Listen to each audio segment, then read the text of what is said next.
Good afternoon, everyone, and welcome to the Young Storytellers Big Show.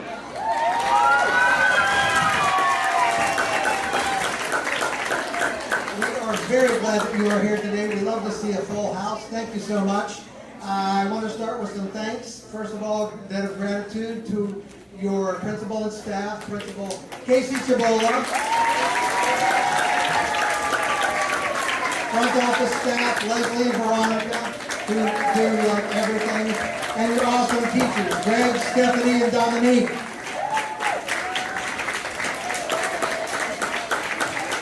Thank you so much. We have been working for about 8 weeks with all these young writers who are about to be introduced. They've been collaborating on stories, writing original stories and scripts in a screenplay format about to be performed for you by the best actors in LA right here.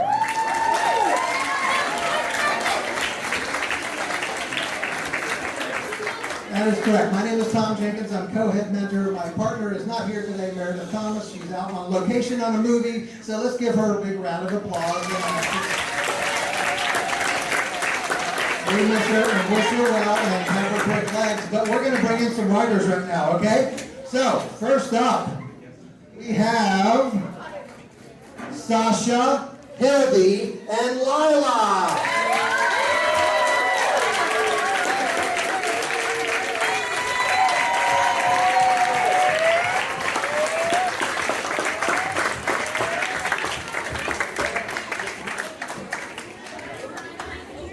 Second up, we have EJ, Pierce, and Zach.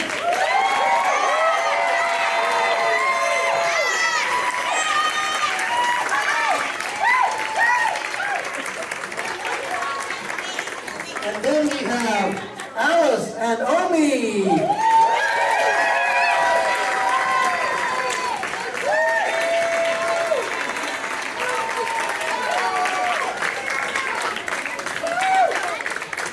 And last but certainly not least, we have Elise and Ellie.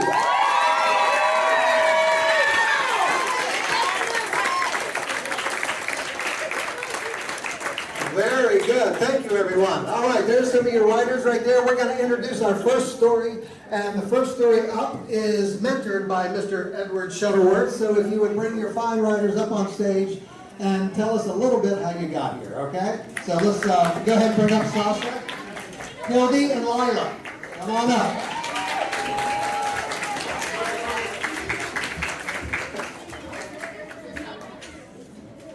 This is the Why Are We Here group. Is that right? All right. Thank you. All right. Sorry. Hi. So this is the Why Are We Here group, and we came up with a script which I just think is amazing. Why don't you guys tell me a little bit about how you came up with the idea? So first, when our teacher told us that we were doing this, we had the idea, we knew we wanted to do something with Boba from the start, but the first two ideas were like, not that good.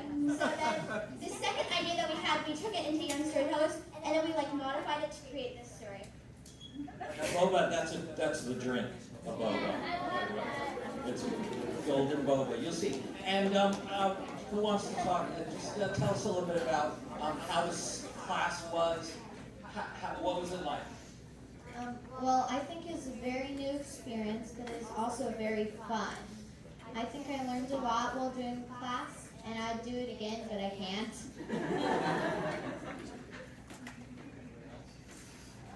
I like skipping lunch. All right, thanks very much. I guess we'll get started. Thank you.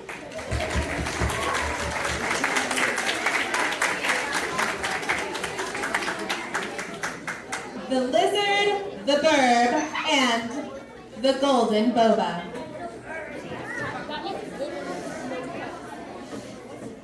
Exterior, the skies above the magic forest, edge of the fairy pond day.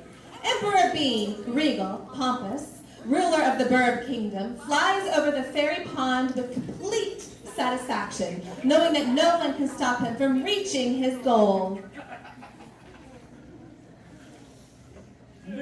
creatures in the world can ever be as magnificent beautiful as me. Myself and I. Don't you just love Beyonce? Suddenly, there is a great whooshing sound. And then the mighty King Scalio, ruler of the Lizard Kingdom, flies in from the treetops. He slams directly into the burr beam, sending the boat tumbling to the ground.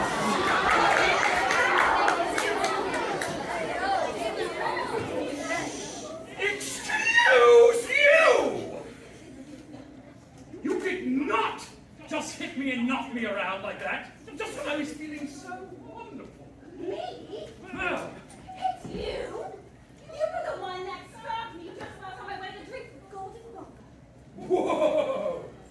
Back up, scaly face. The golden boba is mine.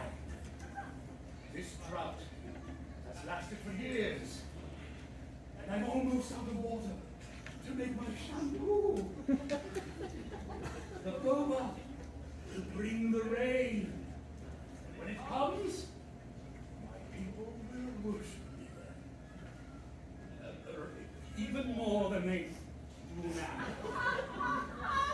Never! I will be the one to drink the golden boba and bring the rain to my kingdom. Your people did nothing. Emperor Bean and King Scalio stare angrily at one another. I mean, they are really, really mad. Just then, a wise deer appears from the forest. He has really big horns and walks very slowly with a strange limp. He thinks he's kind of smart.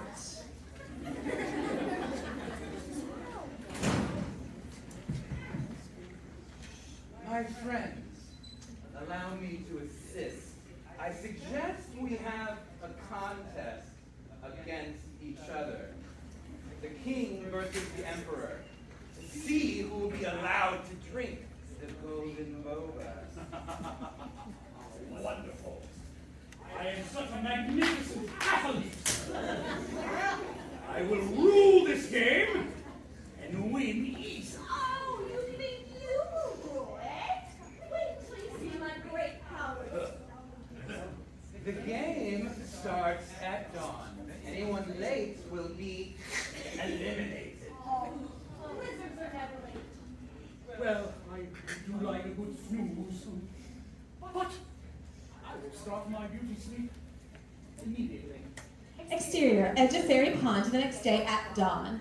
Two crocodiles swim in the pond awaiting instructions from Wise Deer. They look ominous and secretive. The Wise Deer summons them out of the water.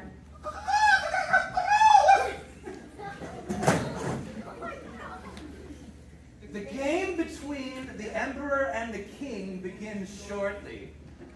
Have you received your final instructions? No! Please tell us, Master. The golden boba is on the island you see in the distance, and at the very center of the fairy pond. I will make them race to it.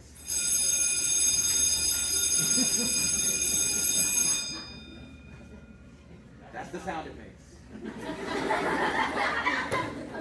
I will make them race to it. The king will swim, the emperor will fly. Excellent, Master. When they are both halfway to the island, I will use this catapult The Wise Deer reveals a great catapult that was camouflaged in the trees. to shoot the emperor out of the sky. He will fall to the water along with the lizard, and then you will eat them. Delicious, Master. I love lizard and bird. Exterior, edge of the Fairy Pond, moments later. Emperor Bean and King Scalio arrive at the edge of the fairy pond, prepared for the challenge. So I suppose you're not late. I better explain what happens now. You two will race to the island to get the golden boba. There will be a few teeny tiny obstacles, but nothing compared to the great victory you will soon have. The contestants prep for the race. Aw, you feeling Shortly when I get my shampoo, I shall have a great bubble bath. The wise deer calls the start of the race. King Scaleo leaps into the water and uses his powerful tail to swim quickly toward the island. Emperor Bean revs up his tiny wings but is unable to lift off into the air. In the water, King Scaleo looks back and sees Emperor Bean still back on the shore. Delighted, he begins to try different ways of swimming. Which stroke should I do? They all look so beautiful on me. Oh, should I do backstroke, breaststroke, freestyle, maybe butterfly? The agony of choosing. On the shore, Emperor Bean tries again and manages to achieve liftoff. Look! That puny scary face. I will get my shampoo. I will save my people, but From the banks of the fairy pond, the wise deer gazes at the outline of Emperor Bean lurching up and down in his clumsy flight. Crocodile 1 and 2 slither up to him. Permission to fire the catapult, Master. Yes, can I have my meal? Very well. Destroy them. The catapult fires into the air and hits Emperor Bean, sending him tumbling as the crocodiles speed into the water. Don't I just look splendid as I breath? Ah! Crocodile 1 slips into Scaleo, pushing him under the water.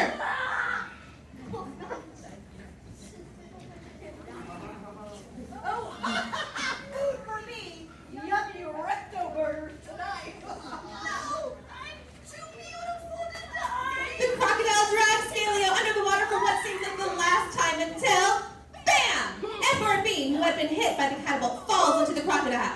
And if you haven't been hit by Bean before, you should know that he's on the heftier side. The unconscious crocodile sinks like a stone. Scaleo comes up to the surface. He takes a large gulp of air and looks around for the source of his newfound freedom. No, I can't. This can't be happening. I don't believe it. Please did not just save my life. yes, I did. I'm just amazing like that. Even though you look terrible, scary face, I couldn't help but save your puny existence. Scaleo swallows his pride and says, What? Scaleo? Are you okay? Did I hurt you when I fell? Did the crocodile hurt you? I'm fine. Why would you care? Well, the reason I saved you is I don't need your help. I can't swim. I can't fly anymore.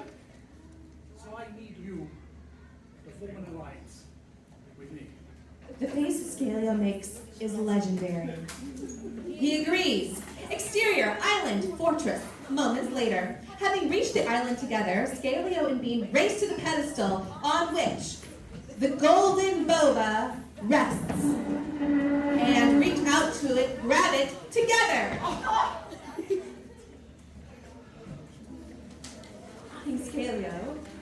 I'm still not sure I trust you, Mr. Grumpy Feathers. They tweak off the lid and count to 3, and then dive their heads in and drink it all up. Suddenly, thunder rumbles, lightning flashes, and rain begins. The wise deer and Crocodile 2 appear behind them and unleash a strange-sounding scream. As they are drenched by the rain, Scaleo and Bean watch in amazement as the paint of lies washes away and the disguises they have been wearing, revealing that the wise deer and the crocodile are actually space aliens from the planet Nophala-Fagonia. I may be evil, but I'm just hurt. You ruined my moment to shine. I was going to be cool with you pathetic earthlings. That boba was going to make me the most popular no-fella thing Agonian at my school. Wise deer turns to Crocodile 2. We have no reason to linger. Come on, Kyle. A flash of light illuminates the sky, and when it clears, Bean and Scaleo see the aliens are gone. I guess working together might not be so bad, but you will always be Emperor Grumpy Feathers to me. Bean and Scalio began walking off together. My. Things we go through for a bubble bath. Bean stops and looks at his new friend. Let's go home, Scalyface. It's a long walk, but we will make it together. And next week, I'll send you some of my new shampoo. The end.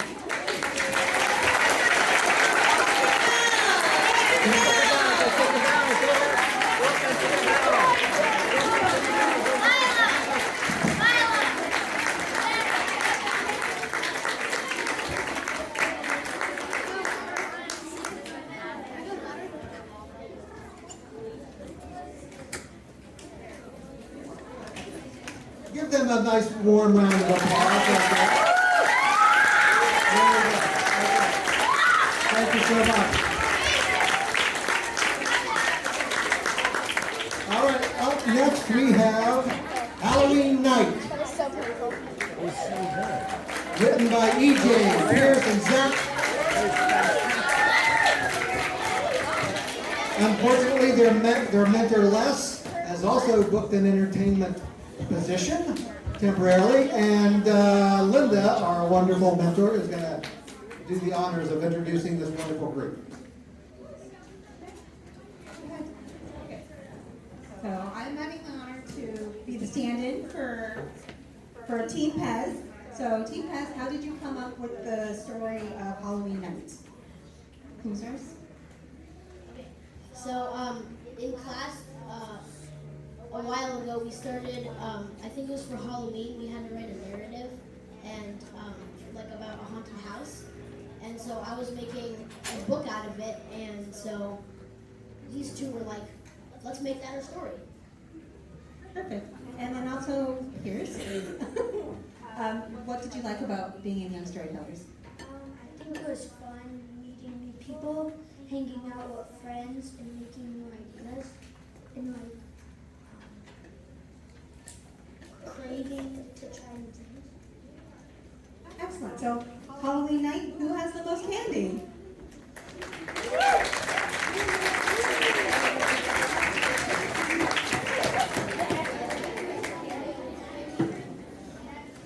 The writers who swap out. Come over. We gotta move out. We gotta move out. Halloween Night Cruise, sit there. Exactly. Okay. Everybody, this is Halloween Night. Exterior on the sidewalk. It's Halloween night. Timothy is talking to his friends Lincoln, Moses, and Phillips. I have an idea. Maybe we can have a contest. Ooh, what kind of contest? Well, it's Halloween, so we can have a candy contest. So you mean like whoever gets the most candy wins? Oh, that's a good idea. Everyone agrees on having a candy contest. All right. 5, 4, 3, 2, 1, go! Everyone scurries off to find candy. Timothy sees a house and starts to approach. He trips and has to pick up a couple of pieces of candy. And then he laughs and sighs. He looks at it and it appears that the house in front of him has moved closer. What? Timothy walks up to the door and knocks. He then rings the doorbell. The door opens. No one is inside. Hello? He takes a couple of steps into the house and then he hears whimpering. Oh, who's there? He approaches another door. Oh. Hello? The door opens up and it creaks. Timothy peeks into the room and starts to drag. The room starts to drag him in. He holds on to the door, trying not to get dragged into the room, but the force is very strong. Who are you? And he says, "Help!" He gets dragged into the room and the door slams behind him. Interior, basement. Timothy turns around and walks down the stairs. And as he walks down, he sees Phillips, Moses, and Lincoln. He falls face first in shock. Phillips, Moses, and Lincoln just stare at him. Who are you? You guys look like my friends. Timothy approaches Phillips.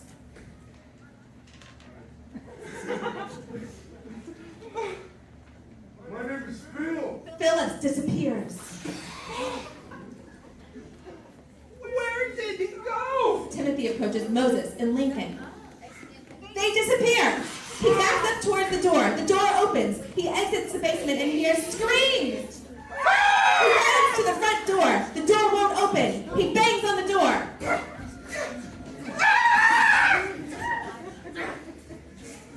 Why won't it open? The door swings open away from him. 3 zombies who look like Phillips, Moses, and Lincoln walk in. Timothy runs back into the basement and slams the door shut.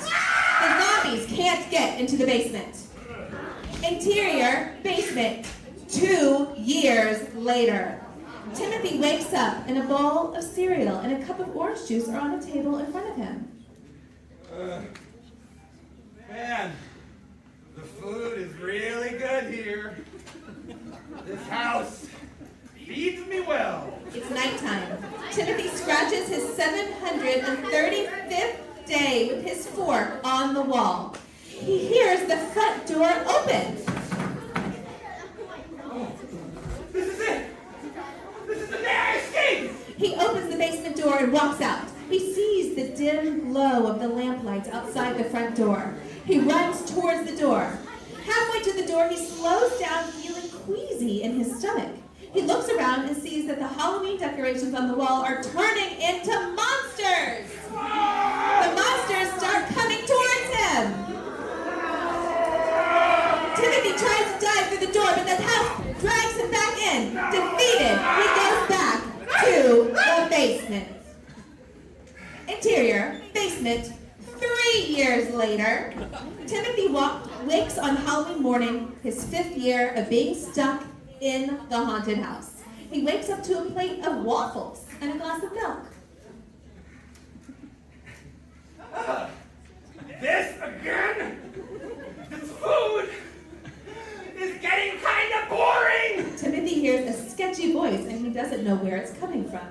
You should be more grateful than that. Timothy feels a chill and suddenly gets very scared. Who are you? I'm your worst nightmare. What the? Interior basement later that day. Timothy has been conjuring up a plan for his escape. He has kept 2 forks from the meals to help him with his plan.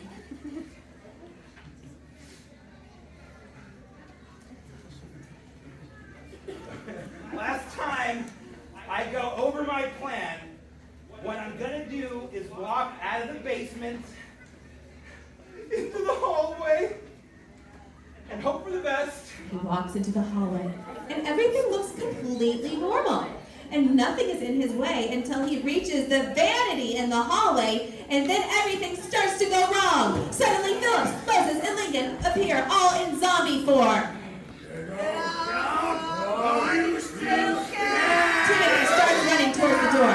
The doors of the vanity fly out, and Timothy gets knocked over. He pushes the doors off of him, and he starts running towards the door. The door swings open, and he's finally free. He looks up and sees the silhouette of a tall, mysterious figure. After he gets to look at it, it disappears. And he looks at the floor, and there is a note. Congrats. You made it out? Sincerely, the Puppet Master? Timothy looks back and watches as the zombies turn into his friends again.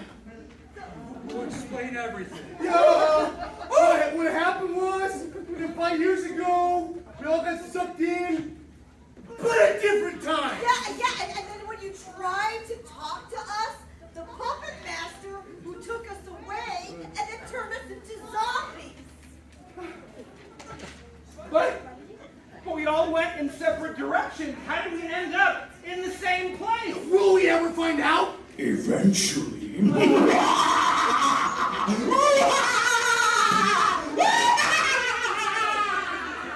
As they walk out.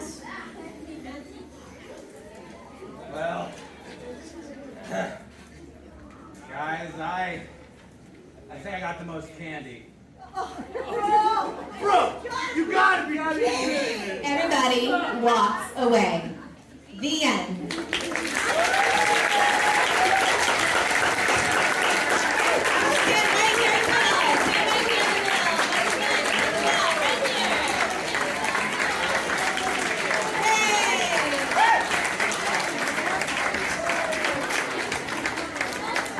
Fabulous. Great story by E.J. Pearson Zach. There we go. Number 3. Okay, we have The Adventures of Seaweed Cove, written by Elise and Ellie. So, mentored by Mrs. Jenna Fleming-Smith. Tell us how it worked out, Jenna. Hello, everybody. So, tell us your team name. The action-packed sea dragons. The action-packed Sea Dragons. These ladies have been wonderful. Elise, why don't you tell us how you came up with the story? So in the room that we were in, we were thinking and like getting ideas for our story. I saw this small wooden purple painted elephant with like colorful patterns on the elephant's skin. So I was like, we should make a story with an elephant. And then Allie said we should add some mermaids in there, but they have different names and they're called aristos. How did you come up with Aristos? Well, the author who came to our classroom, Erica Lewis, she asked us to like make characters. So I did that, and then I was looking around the room and saw somebody's sweatshirt that said Aristocats on it, so I just did that. Excellent. And they combined their two characters to make our story. What was it like being in Young Storytellers? Amazing. I liked it. All right, take it away.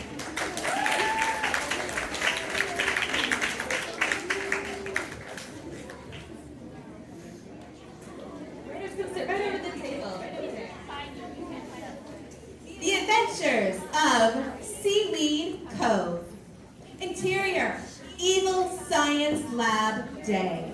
Scarlet Bolivar, evilish scientist, is giving a presentation on mythical creatures called Aristos.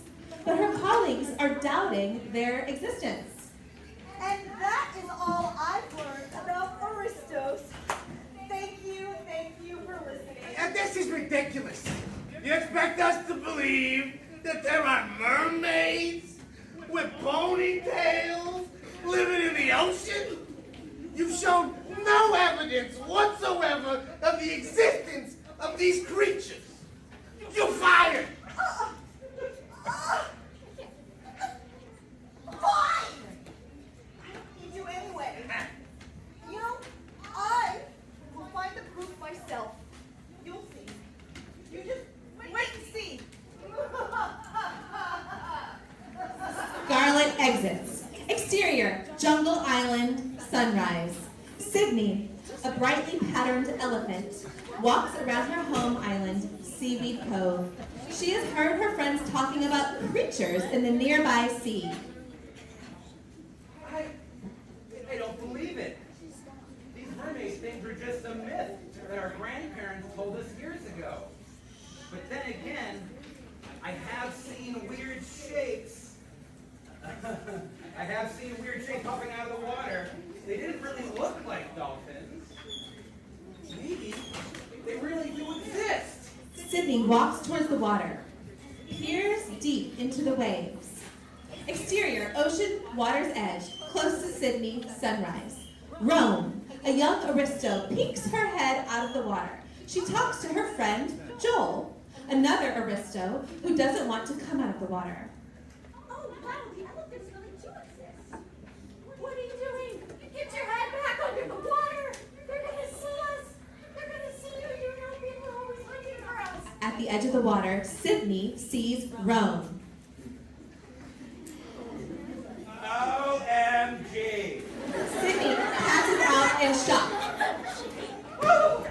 Interior, Scarlet's apartment, night. Scarlet is packing her bags. Her assistant, Andrew, who only works for her to pay the bills, is glad she is going away. I just know I'm gonna find them. 1 week, tops. Sure thing, boss. So, I'm gonna go. No! You gotta stay here and lock all my stuff. You know these evil scientists want to steal my research and take it for themselves. Fine. Stay. Scarlet grabs her things and leaves. Andrew sits on the couch and turns on the TV. Newsflash, the break-in continue to happen all around town. We advise you to lock your doors and hide your valuables. I gotta hide. Andrew runs to hide in the closet. Looks like he's about to cry. Exterior Jungle Island day. Sydney wakes up to see Rome hovering over her. Are you a dream? Or are you real? You have legs? Yeah. I'm an aristo. Don't you know we can have legs when we're on land? Sydney, getting to her feet, looks at her confused. Shakes her head, no. You don't know about aristos? Everyone should. We're the most famous species underwater. Well, elephants are pretty popular up here, but I'm the only one born with these colorful patterns. So then we're both pretty cool. They both hear loud motorbike sounds. What was that noise? Sydney walks to where the noises come from. Rome follows. They both fall into a giant pit that was covered with branches. Scarlet jumps out from behind the tree where she has been hiding and uses her terrible evil laugh in victory.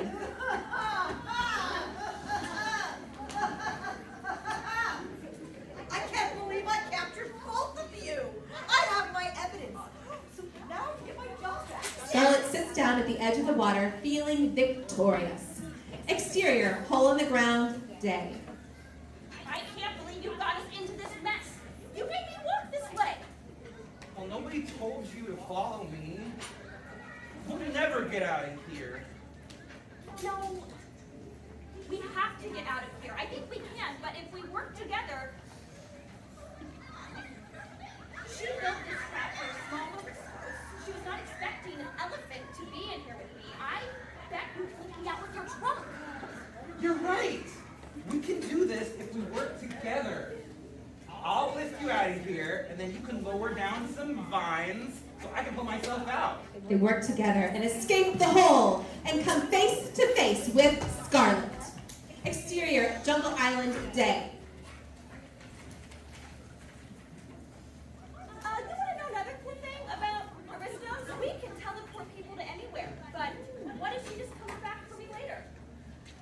Well, you want to know something cool about me? I can erase people's memories with water from my trunk.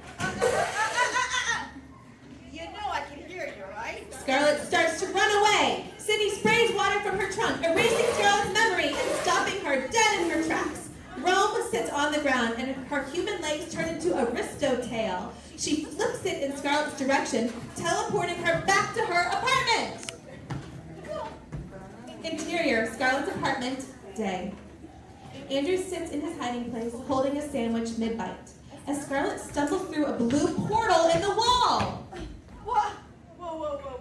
Where am I? Wait. Who am I? Wait. Who are you? I'm Andrew, your assistant. I'm your boss. And you were just about to do the chicken dance for me. I was? Sure thing, boss. Scarlet starts to do the chicken dance. Andrew eats his sandwich and lets out a low, really good evil laugh.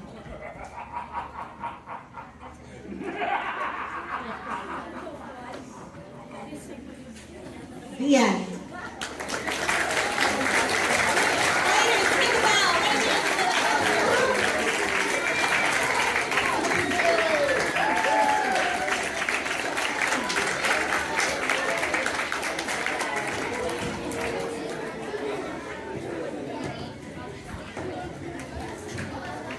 Very good.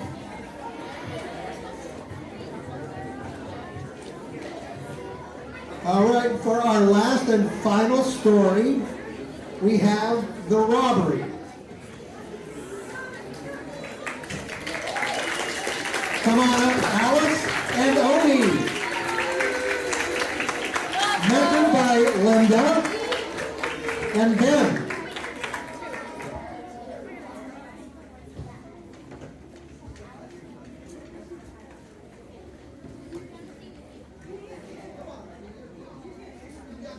Okay, our story is called The Robbery. Omi, you want to tell me a little bit how you came up with this idea? Alright, so raise your hand if you know the Bad Guys movie. Yeah, I got my inspiration from that, but instead it's just dogs. I'm sorry. But yeah, instead it's just dogs. Tell us why you like, what did you like about Young Storytellers? Part of writing this book. Alice, you excited to do this?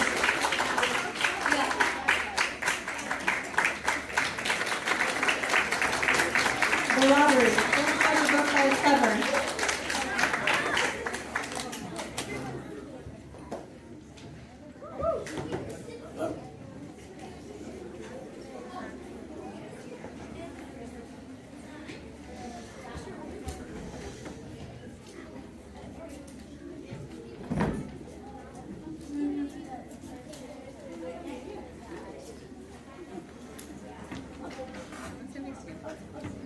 Interior, Puffball's house.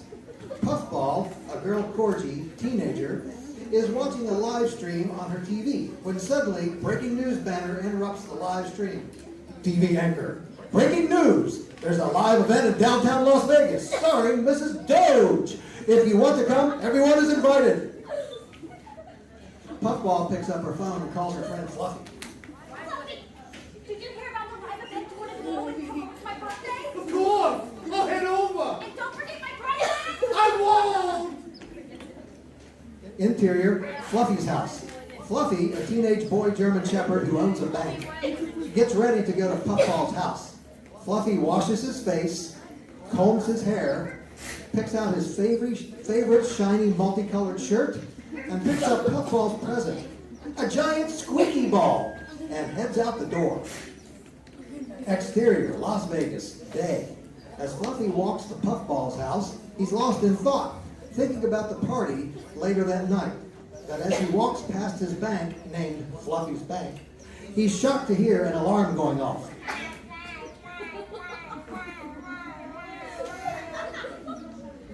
Oh no! Is that the bank alarm? I thought the bank was closed! Fluffy runs into the bank.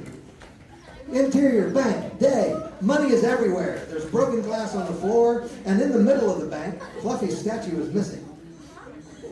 Oh no! My statue! Instead, where the missing statue should be, stands Max, human, 28, in all black, and wearing a ski mask. Oh! Oh! No! This is my bank! Fluffy looks down again at where his statue should be. Yeah. Where? Where is my statue? I got it in the bag. It's in the bag. But I have a good reason why I took it. Outside, we hear police sirens and a helicopter. Two police officers enter the bank. Las Vegas Police Department, freeze! Oh no! I'm so shocked! But take this! Max pulls out a freeze ray and uses the freeze ray to freeze one of the cops. Officer Frozen, at Fluffy Bank! Alright, I'm on my way! Oh my gosh! Meanwhile, interior, Puffball's house. Puffball is still watching the news on television when suddenly, Action News 1, breaking news! There is a bank robbery and a huge fight and chase at Fluffy's bank, and Fluffy is trying to save the day.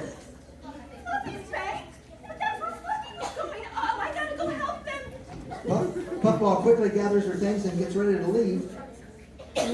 In other news, there's a train crash in New York. The train departed from a random station 30 minutes ago, but derailed, and, well, it's a mess. Puffball leaves the house and runs to the bank. Interior, bank. Max has frozen both of the cops, but not Fluffy. Max has put down the freeze ray and is singing,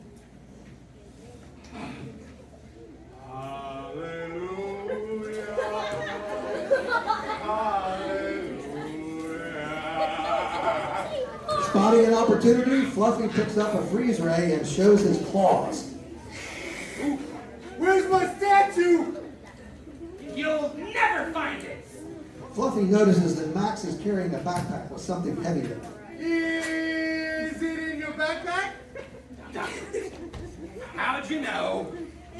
Fluffy freezes Max and takes the statue from the backpack.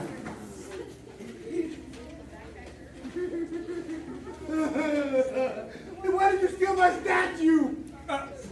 Because it reminded me of my dog that died. And I feel very sad. My dog passed away a few months ago. And your statue reminded me of my dog. Alice. Oh my God. I'm so sorry for your loss. I'm gonna have to take my statue back and you're gonna have to go to jail. Thank you for understanding. Puffball arrives late. What did I miss? Puffball sees Fluffy holding his statue and Max and the officers frozen. Oh, no, it's over. It's okay, I got this. Everything will be safe. The paramedics arrive. Grab the heaters. Exterior, downtown Las Vegas, 5 p.m. Puffball and Fluffy are outside of Mrs. Doge's Lives event. There's food, including pizza, donuts, soda, and dog food everywhere. All right, here's a picnic with Mrs. Doge. Welcome to my live event where I will have a concert. Oh, should we go there? Sure! Fluffy looks nervous and his heartbeat starts to pound.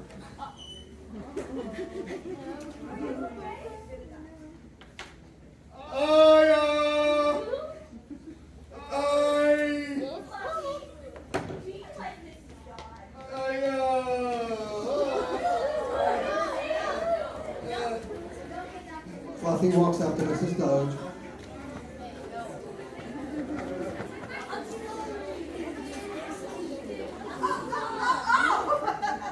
Hello, young dog. Are you a fan? What do you want?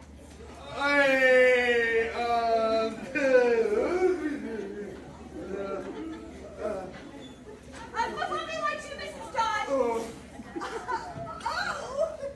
really? Well, what if we went and got pizza?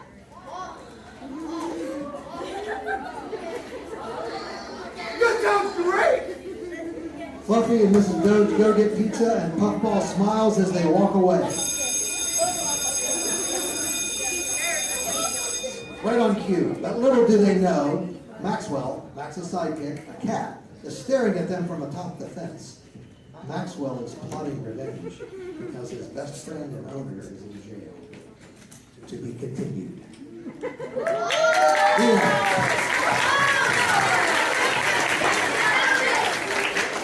Come on up, guys. Alice, let me take it down right there.